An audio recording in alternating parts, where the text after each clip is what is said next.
প্রিয় শিক্ষার্থী বন্ধুরা, দেখো আজ আমি এসেছি যে আমাদের দশম শ্রেণীর ধারা নিয়ে। এখানে দেখো একটি সমান্তর ধারার ষষ্ঠ পদ 30 এবং একাদশতম পদ 55।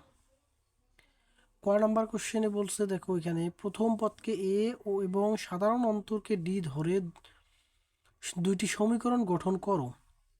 ক্ষয়ে বলছে, দেখো উদ্দীপক অনুসারে ধারাটি গঠন করো। গয়ে বলছে যদি ধারাটির এন সংখ্যক পদের সমষ্টি 6375 হয় তবে এন এর মান নির্ণয় করো। 2 নম্বর কোশ্চেনটাও তোমরা দেখতে পাচ্ছ। যখন আমি 2 নম্বর কোশ্চেনটা সমাধান করে দেবো তখন এটা আলোচনা করবো বা বলবো তখন। দেখো তাহলে এখন আমরা এটা করবো। এখানে আমাদের ষষ্ঠ পদ দেওয়া আছে কত 30, একাদশতম পদ আছে কত 55। এইটা আমাদের জাস্ট মনে রাখতে হবে। এখন দেখো শিক্ষার্থী বন্ধুরা, আমি একবারে সমাধান করে দেবো এখানে তোমাদের। দেখো আমরা দেবো ক নাম্বার সমাধান করব। এখানে দেবো ক। আমাদের বলছে কি সমান্তর ধারার ষষ্ঠ পদ, তাই না? তাহলে প্রথম পদকে এ ধরতে বলছে, তাহলে ধরি সমান্তর ধারার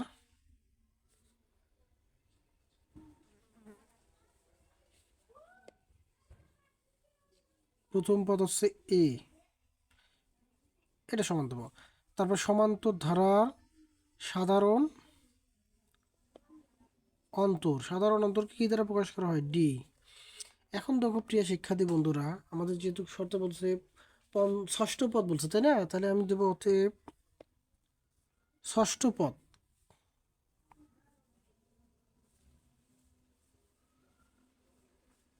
কি আছে 30। সরি দেখো ইংলিশে আছে, আমরা ইংলিশেই লিখবো। দেখো এটা দেবো 30 দেবো। এখন দেখো শিক্ষার্থী বন্ধুরা, এই যে ষষ্ঠ পদ যে আছে এখানে 30, আমরা জানি এনতম পদ হচ্ছে কি a plus n minus 1 into d. তাহলে এখানে যেহেতু ষষ্ঠ পদ বলছে, তাহলে আমরা এখানে দিতে বলবো এ প্লাস 6 - 1 ইন্টু ডি ইকুয়াল যে মানটা আছে সেটা দেবো। প্লাস এখানে এ প্লাস এখানে দেখো তো এই 6 - 1 মানে কি 5 ইন্টু ডি, এখানে আছে কি 30। এটা হচ্ছে 1 নম্বর সমীকরণ। তারপর আবার দেখো শিক্ষার্থী বন্ধুরা, আবার দেওয়ার পর আমরা কি করবো, এখন আমাদের যেহেতু কত একাদশতম পদ বলছে, তাই না? দেবো যে একাদশতম পদ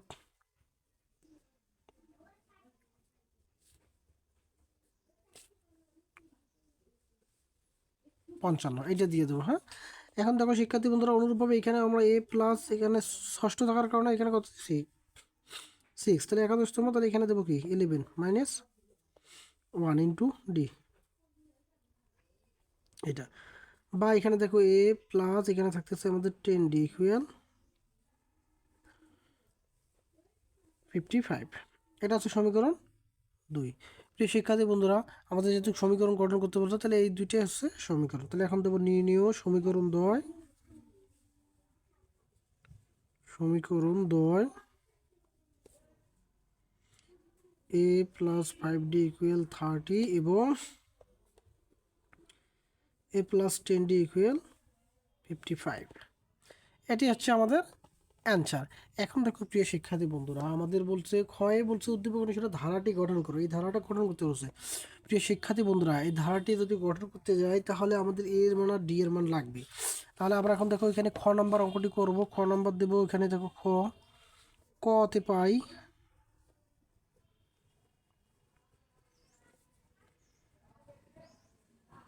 প্রথম পদ এ সাধারণ অন্তর ডি, এবং যে দুটো সমীকরণ পাচ্ছি সমীকরণ দুটো লিখবো আমরা। এ প্লাস 5d ইকুয়াল, এখানে দেখো এ প্লাস 5d ইকুয়াল 30।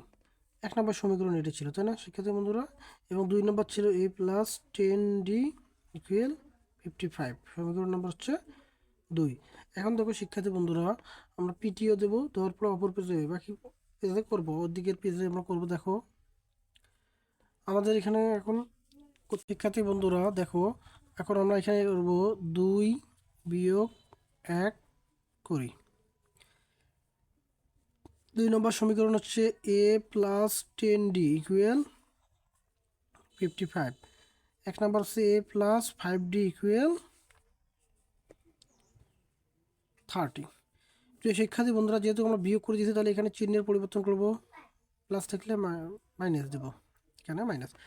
একটা কথা না বললে নয়, প্রিয় শিক্ষার্থী বন্ধুরা, দেখো তোমাদের যদি সমান্তর ধারার থেকে প্রথম পদ এ এবং ডি এর মান বের করতে চাও, যদি দেখো এরকম কোনো ধারা যদি মানে যেখানে তোমাদের এ অথবা ডি এর মানটা বের করতে হবে, তাহলে তোমরা একটা সবসময় মনে রাখবে শিক্ষার্থী বন্ধুরা, সমান্তর ধারার ক্ষেত্রে তোমাদের এই সমীকরণ থেকে বিয়োগ করার পরেই তোমরা এই মানগুলো এ অথবা ডি যে কোনো একটা পাবা।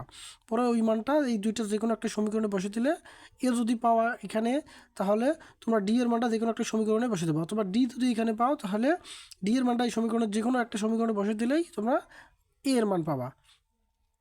এখন দেখো এই যে এ বাদ যাবে, এখানে থাকবে কি দেখো প্লাসের 5d ইকুয়াল, এখানে থাকতেছে 25, বা ডি এর ডি ইকুয়াল দেখো 5টা এদিকে আনলে কী হবে, ইন্টু আছে এদিকে লাগে ডিভাইডেড। এখন 25কে 5 দ্বারা ভাগ করলে এখানে থাকতেছে কত 5। শিক্ষার্থী বন্ধুরা দেখো আমরা ডি এর মান পেয়েছি, তাহলে এখানে আছে কি ডি এর মান কত 5। এখন এই ডি এর মান যে কোনো একটা সমীকরণে বসাবো আমরা। শিক্ষার্থী বন্ধুরা দেখো ডি এর মান একে বসাই।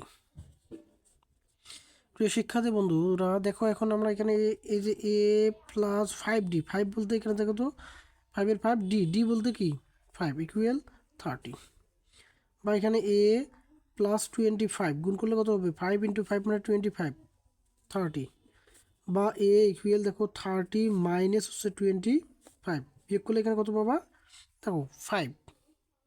শিক্ষার্থী বন্ধুরা দেখো আমাদের এ এর মান এবং আমরা ডি এর মান পেয়েছি, এখন আমাদের ধারা গঠন করতে বলছে। দেখো শিক্ষার্থী বন্ধুরা ধারার প্রথম পদ এ হচ্ছে কিন্তু প্রথম পদ আমরা পেয়েছি, এখন আমাদের দ্বিতীয় পদ তৃতীয় পদ দুই একটা পদ বের করে দিয়ে ধারা দিয়ে দেবো। তাহলে এখন লিখবো অতএব দ্বিতীয় পদ।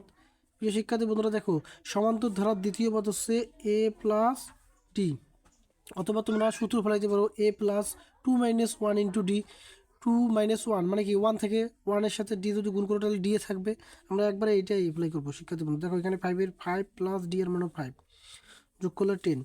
তারপর দেখো শিক্ষার্থী বন্ধুরা তৃতীয় পদ হচ্ছে এ প্লাস টুয়াইস ডি। শিক্ষার্থী বন্ধুরা দেখো তোমাদের যদি সমান্তর ধারা এইভাবে মান বের করতে বলে, তোমরা যদি পদের মান বের করো, তাহলে দেখো দ্বিতীয় পদ এ প্লাস ডি, একটা ডি দিছি। তৃতীয় পদ বলছে দেখো তিনের থেকে আমরা কি একটা ডি বাদ দেবো, তাহলে কি কটা ডি থাকবে দুইটা ডি। তাহলে এখানে দেখো এই যে এ এর মান হচ্ছে 5 প্লাস 2 ইন্টু 5, তাহলে যখন কত 10 আর 5 15। শিক্ষার্থী বন্ধুরা দেখো তারপরে যদি আমরা এখন চতুর্থ পদ বের করি, কত পদ বের করবো আমরা যদি এখন এখানে দেখো চতুর্থ পদ সমান সমান শিক্ষার্থী বন্ধুরা দেখো এ প্লাস তাহলে হবে কি 3d, 4 থেকে একবার 3, তাহলে কত থাকবে 3 থাকবে, এটা ডি। এখন শিক্ষার্থী বন্ধুরা দেখো এখানে মানটা বের করে দিই আমরা, এদিকে দেবো এটা 5 প্লাস 3 ইন্টু 5, 3 + 15 আর 5 20। এখন দেখো শিক্ষার্থী বন্ধুরা এইটা আমরা পেয়ে গেছি আমাদের ধারা, তাহলে দেবো নির্ণয় ধারাটি। প্রথম পদ হচ্ছে 5 প্লাস দ্বিতীয় পদ হচ্ছে 10, তৃতীয় পদ 15 plus 20 plus dot dot dot, এটি হচ্ছে আমাদের অ্যান্সার। বন্ধুরা এখন আমরা গ নম্বর করবো। গ নম্বরে যেখানে দেবো দেখো আমরা খ হতে পাই দেবো, খ হতে পাই। ক্ষয়ে আমরা কি পেলাম শিক্ষার্থী বন্ধুরা, প্রথম পদ এ পাইছি, সাধারণত ডি পাইছি, তাহলে আমরা এ ইকুয়াল কত পাইছি 5, ডি ইকুয়াল 5, এটা আমরা লিখে নিলাম। এবং কোশ্চেনে বলছিল এন সংখ্যক পদের সমষ্টি, তাহলে আমরা দেবো অতএব এন সংখ্যক পদের সমষ্টি সমান দেওয়া আছে কত 6375, 6375। এখন দেখো শিক্ষার্থী বন্ধুরা মান বসালাম। এখন এন সংখ্যক পদের সমষ্টির জন্য আমরা সূত্র এখানে বসাতে পারি, দেখো n divided 2 twice a plus n minus 1 into d, তারপর যা আছে তাই দিয়ে লিখবো আমরা। এখন দেখো শিক্ষার্থী বন্ধুরা মান বসাবো, এন এর ডিভাইডেড 2 এটা দেবো, এই 2 ইন্টু এ বলতে কত দেখো তো এর মান কত 5 plus n minus 1 into D বলতে কত 5, 6375। এখন দেখো শিক্ষার্থী বন্ধুরা আমরা এখানে করব কি, এই টুটা এখানে কি অবস্থায় আছে ভাগ, ওইদিক নিয়ে গেলে কি গুণ হবে, তাহলে এখানে থাকতেছে এন ইন্টু 5 কোনো দেখো এখানে 10 প্লাস 5 দ্বারা গুণ করে দিলে এখানে 5n, 5 আর 1 গুণ করলে এখানে দেখো তো 5 আর 1 গুণ করলে কি 5, তাহলে এখানে 6375 ইন্টু 2। এখন দেখো শিক্ষার্থী বন্ধুরা এখানে এন থাকতেছে, তারপরে এখানে দেখো 10 আছে, এখানে 5 আছে, তাহলে এখানে থাকবে আমার 5 আর এখানে থাকবে 5 এন ইকুয়াল, এটা গুণ করে দাও 5 দুগুণ 10-এর 0 হাতে কত 1, 7 দুগুণ 14 আর 1 15, 5 হাতে কত 1, 3 দুগুণ 6 আর 1 7, 6 দুগুণ 12। এখন দেখো শিক্ষার্থী বন্ধুরা এটা পক্ষান্তর করে এদিকে আনবো আর এটা আমরা গুণ করে দেবো। তাহলে দেখো শিক্ষার্থী বন্ধুরা যদি আমরা এটা গুণ করি তাহলে 5n আর এটার সাথে গুণ করলে 5n স্কোয়ার, তাহলে সর্বোচ্চ পাওয়ারটা আমাদের আগে লিখতে হবে। তাহলে দেখো তো আমরা এখানে 5n স্কোয়ার প্লাস 5n মাইনাসের আসতেছে এখানে এটা পক্ষান্তর করে দেবো, এদিকে মাইনাসের হবে এটা ইকুয়াল 0। এখন দেখো প্রিয় শিক্ষার্থী বন্ধুরা আমাদের এখানে 5 কমন নেব। 5 কমন নিলে এখানে n square plus n minus 5 দ্বারা এটা ভাগ করে দেবো। শিক্ষার্থী বন্ধুরা দেখো এই যে এখানে কত আছে 12 আছে না, তোমরা 12 75 শূন্য। তোমরা একটা কাজ করবে শিক্ষার্থী বন্ধুরা, ক্যালকুলেটর দিয়ে তোমরা হিসাব করে নেবা, তাহলে সরাসরি মানে দ্রুত হবে। তাহলে ক্যালকুলেটারে এখানে দেখো আমি হিসাব করে দেবো তোমাদের ক্যালকুলেটরে 12 75 শূন্য ভাগ 5 2550 শিক্ষার্থী বন্ধুরা ইকুয়াল 0। এখন দেখো শিক্ষার্থী বন্ধুরা এই 5টা যদি পক্ষান্তর করে দেয় তাহলে কি হবে, ভাগ যা ভাগ হবে গুণ হচ্ছে ভাগ হবে, ভাগ করলে 0 থাকবে।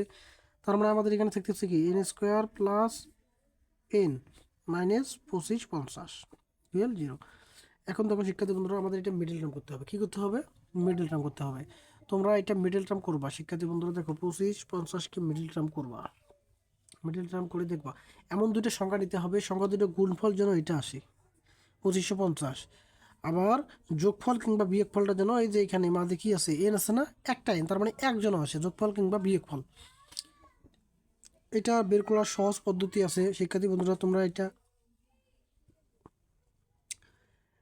ইউক্লিডীয় পদ্ধতিতে ভাঙা তোমার মানটা বের করে নেবা। এটা আমার ভাঙানো আছে তাই আমি এখানে একবারে দিচ্ছি। দেখো এখানে আমরা এন স্কোয়ার প্লাস 51n আর মাইনাসে দেবো 50n, এই দুটো গুণ করলে এইটা পাবা। আবার দেখো 51 প্লাসের মাইনাসের হচ্ছে 50, তাহলে বাদ দিলে থাকতেছে প্লাসের একটা n থাকতেছে।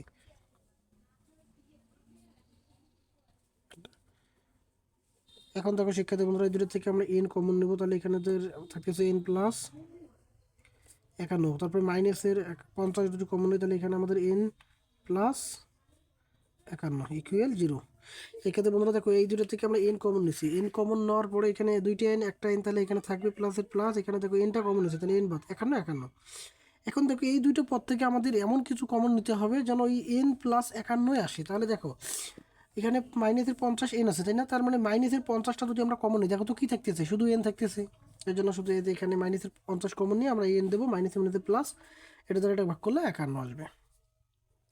এখন দেখো শিক্ষার্থী বন্ধুরা পরবর্তীতে আমাদের এখন দেখো এই যে এখানে দেখো এই একটা পদ এই একটা পদ, এখান থেকে এখন আমাদের এই n প্লাস 51 দুইটা পদ থেকে আমরা কমন নেবো। n প্লাস এখানে আছে এখানে আছে এই যে এখানে আছে, তাহলে এটা কমন নিলাম, এখানে থাকলে আমাদের n মাইনাস 50 ইকুয়াল 0। এখন দেখো শিক্ষার্থী বন্ধুরা একাধিক রাশির গুণফল যদি শূন্য হয় তাহলে তাদের প্রত্যেকটা সমান কি লেখা যায়, শূন্য লেখা যায়। এখন দেবো আমরা এখানে হয় হয় দিয়ে দেখো n প্লাস 51 ইকুয়াল 0 অথবা n মাইনাস 50 ইকুয়াল 0, বা দেখো এখানে n প্লাসেরটা ওই দিক যদি 51 নিয়ে যায় তাহলে মাইনাসের 51 হবে। শিক্ষার্থী বন্ধুরা এটা নট ইকুয়াল দেবো আমরা মাইনাসের। এখন দেখো শিক্ষার্থী বন্ধুরা এটা নট ইকুয়াল কেন, কারণ ঋণাত্মক পদের সংখ্যা কখনো ঋণাত্মক হয় না এই জন্য। এখন তাহলে এখানে থাকতেছে n ইকুয়াল 50, এটি হচ্ছে n এর মান। তাহলে দেবো এখন আমরা নির্ণেয় n এর মান 50, এটি হচ্ছে অ্যান্সার। এখানে নট ইকুয়াল দেওয়ার কারণ কি শিক্ষার্থী বন্ধুরা বলো তো, এনটা কি পদের সংখ্যা, পদের সংখ্যা কখনোই ঋণাত্মক হয় না, এই জন্য আমরা এখানে নট ইকুয়ালিটি দিয়েছি। তাহলে নির্ণয় n এর মান হচ্ছে এটা।